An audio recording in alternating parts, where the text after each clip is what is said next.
Hello and welcome to 3 Minutes with Newman. This is Father Juan Velez.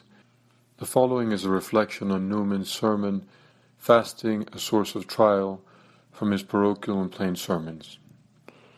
Lent is a season of prayer and fasting, a time of conversion of the heart.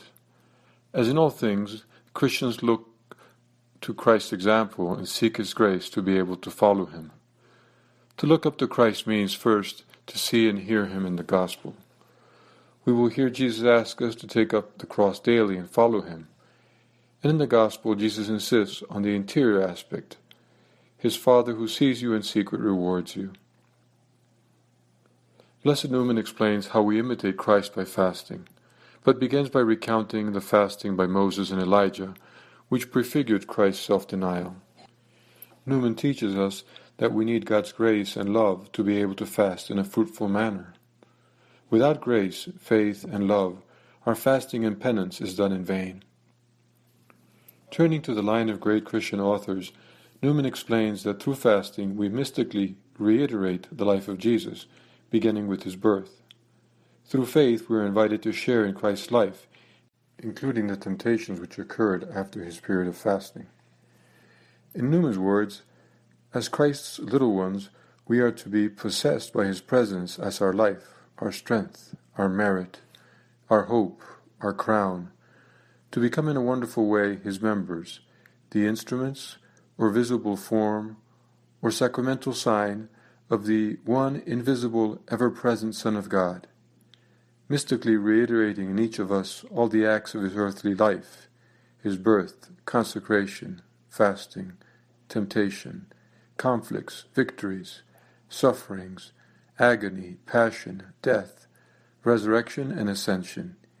He being all in all, we with as little power in ourselves, as little excellence or merit as the water in baptism, or the bread and wine in Holy Communion, yet strong in the Lord and in the power of His might. To share in Christ's life means to share our whole selves, our body and our spirit. Newman explains how these two are joined in this act of self-denial. Fasting, however, produces weakness, and the person loses some command of his body through this weakness. Thus he may become more irritable, less patient, and quite uncharitable. Paradoxically, he thus exposes himself and opens the door to temptation. While fasting becomes an approach to God, at the same time it opens the way to the invisible world of evil. Newman comments that, in some wonderful unknown way, they open the next world for good and evil upon us, and are an introduction to somewhat of an extraordinary conflict with the powers of evil. Satan may even suggest thoughts to our minds that are terrible and which we abhor. Newman notes, "But has not one gone before us more awful in his trial, more glorious in his victory? He was tempted in all points like as we are, yet without sin."